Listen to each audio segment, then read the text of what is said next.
નમસ્કાર સાથી મિત્રો, જે રીતના ડેડિયાપાડાના ધારાસભ્ય ચેતર વસાવાને જેલથી બહાર આવવા માટે એના ચાહકો છે ઘણા રાહ જોઈ રહ્યા છે, પરંતુ ચેતર વસાવાના ચાહકો માટે અહીંયા ખુશીના સમાચાર આપણને મળી રહ્યા છે। જ્યાં મિત્રો ગુજરાતની હાઈકોર્ટમાં ચેતર વસાવાને જે છોડવા માટે આમ આદમી પાર્ટી દ્વારા જે રીતના જે જામીન મૂકવામાં આવી એ જામીનની અંદર જે હાઈકોર્ટ સુનાવણી કરશે, પરંતુ અહીંયા સુનાવણી કરવામાં જે સમય લાગશે, હાઈકોર્ટે જે રીતના સમય માંગે છે કે ભાઈ તારીખ 4, 5 અને વધુ પણ લાગી શકે, કારણ કે ચેતર વસાવાના કેસને લઈને ક્યાંક ને ક્યાંક અહીંયા જે ગુજરાત હાઈકોર્ટ જે વિચારી રહી છે, કારણ કે ચેતર વસાવાના કેસમાં ખરેખર જે ઘણા કેસો કે ચેતર વસાવા ઉપર લાગવાથી ચેતર વસાવાને ક્યાંક ને ક્યાંક ગુજરાત હાઈકોર્ટ જે સુનાવણી કરવા માટે સમય માંગી રહી છે, કારણ કે અગાઉ ફરી આ પ્રકારના ગુનાઓ ન કરે અને ક્યાંક ને ક્યાંક ચેતર વસાવાને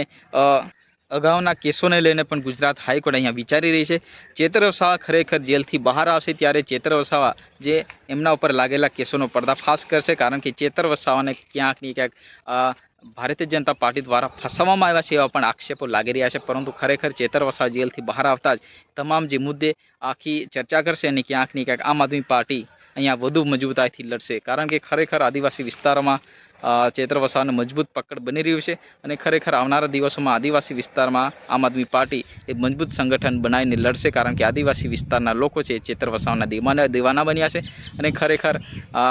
અનેક જે ઇલેક્શનમાં ચૂંટણીમાં આમ આદમી પાર્ટી આદિવાસી વિસ્તારમાં મજબૂત પકડ બનાવીને લડતી હોય છે અને ક્યાંક ને ક્યાંક એ વિસ્તારની અંદર આમ આદમી પાર્ટી એ ચૂંટાઈને આવતી હોય છે। જી હા મિત્રો, તમને વિડીયો પસંદ આવે તો વિડીયોને લાઇક કરો, ચેનલને સબસ્ક્રાઈબ કરો, વધુને વધુ શેર કરો।